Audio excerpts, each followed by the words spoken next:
My name's Vernon Snyder, and the course that's being recognized for the Wall of Cool is Music 1000. This is a music fundamentals course that introduces the basics of music. I think one of the applications of the Learn by Doing philosophy in this particular class is what we call the Piano Practicum, which is a hands-on applied introduction to some fundamentals of piano.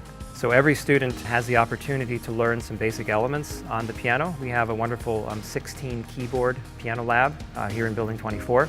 When students first enter the keyboard lab, there's usually some element of excitement, and for many of the students it's the first time ever having access to a real piano. Many students have come to me after the fact or during the class and told me that this introduction to piano has inspired them and given them the abilities to continue future musical study that they had always wanted to.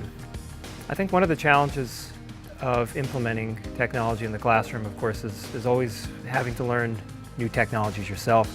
And so it requires instructors, I think, to really stay on the cutting edge of the technologies in their field, which requires some effort, but it's certainly worth it. For example, the textbook that we use for Music 1000 is entirely online, and part of the motivation for creating this online textbook was to constantly improve my methodology and the way that I teach. So I feel that it's much more accessible and it's more convenient. It's easier, of course, to have access than carrying around these large textbooks. It has tremendously streamlined the process, not only for myself, but students have access to the material wherever, whenever they have Wi-Fi or signal. So it was absolutely worth it.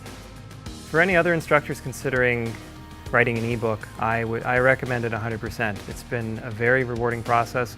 It gives you a chance to revise your own material, but it also needs to evolve, and I think we can't get too comfortable always giving the same lectures in the same manner. I feel like this is one of the basic next steps to staying current in one's own field and always striving to improve the educational experience of their students.